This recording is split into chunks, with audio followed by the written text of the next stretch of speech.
Education with Shantanu চ্যানেলে তোমাদের সকলকে স্বাগত জানাই। আজকে আমার আলোচ্য বিষয় প্রথম পর্যায়ক্রমিক মূল্যায়ন 2026-এর পঞ্চম শ্রেণীর বাংলা বিষয়, যেখানে তোমাদের পরীক্ষা হতে চলেছে 20 নম্বরে এবং সময় থাকছে 40 মিনিট। প্রাথমিক শিক্ষা পর্ষদের নির্দেশ অনুযায়ী নবপ্রবর্তিত পর্যায়ক্রমিক মূল্যায়ন সিসি পদ্ধতি অনুসরণ করে প্রশ্নপত্রটি তৈরি হয়েছে। প্রশ্নপত্র 1-এর দাগে বলেছে সঠিক উত্তরটির নিচে দাগ দাও, যেখানে তোমাদের 4টি প্রশ্নের জন্য থাকছে কিন্তু 2 নম্বর, অর্থাৎ এক একটি প্রশ্নের জন্য মান থাকছে হাফ করে। এক রকমের হাঁসের নাম হলো সোনা, কুনো, কালী নাকি বালিহাঁস? উত্তর হবে বালিহাঁস। সুরবীর ছিলেন একজন সর্দার, আদিবাসী রাজা না বটজীবী না যাত্রা শিল্পী? উত্তর হবে আদিবাসী রাজা। মোড় বলতে বোঝানো হয়েছে গোল, বাঁক, যোগ না চওড়া? উত্তর হবে বাঁক।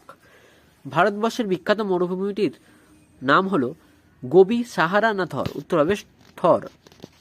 শব্দার্থ লেখো, যেখানে তোমাদের 4টি শব্দার্থের জন্য থাকছে কিন্তু 2 নম্বর, অর্থাৎ প্রত্যেকটি শব্দার্থের মান থাকছে হাফ করে।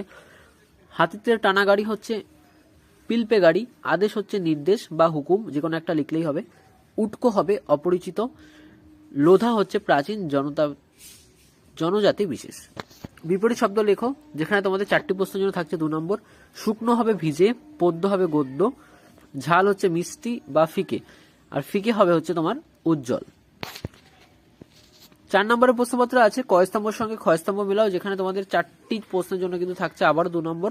কয়স্তম্ভের সঙ্গে ক্ষয়স্তম্ভ তোমাদের মিলাতে হবে, দেখো কালি দিয়ে কিন্তু আমি কালারগুলো মিলিয়ে দিয়েছি একবারে।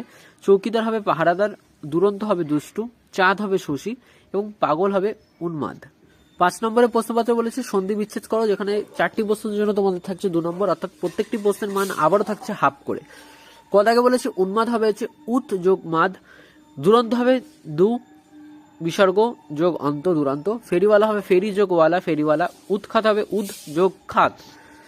6 থেকে বলেছে ক্রিয়ার নিচে দাগ দাও, যেখানে 4টি প্রশ্নের জন্য থাকছে 2 নম্বর, অর্থাৎ প্রত্যেকটি প্রশ্নের মান কিন্তু থাকছে হাফ করে।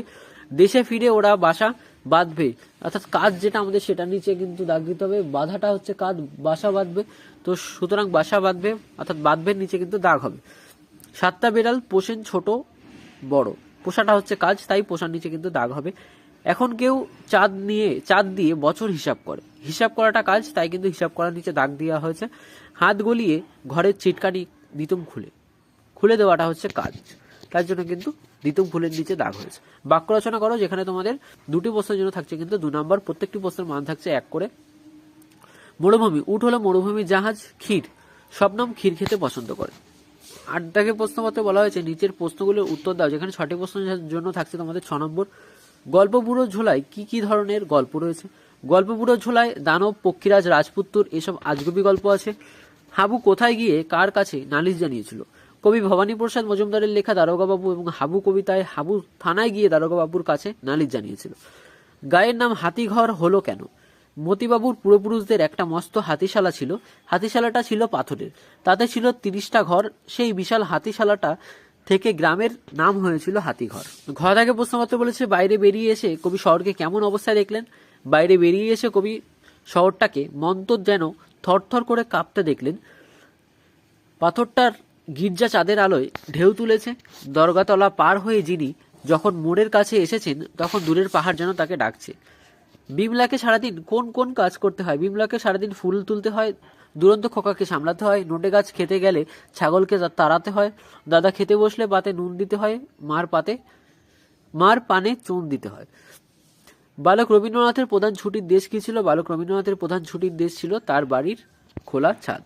তো এই ছিল পঞ্চম শ্রেণীর পরীক্ষার্থী বন্ধুদের জন্য প্রথম পর্যায়ক্রমিক মূল্যায়ন 2026-এর বাংলা বিষয় নমুনা প্রশ্নপত্র এবং সাথে তার উত্তর। প্রশ্নপত্র তোমাদের কেমন লাগলো তা কিন্তু অবশ্যই জানাবে। চ্যানেল নতুন হলে কিন্তু চ্যানেলটিকে অবশ্যই সাবস্ক্রাইব করে দেবে।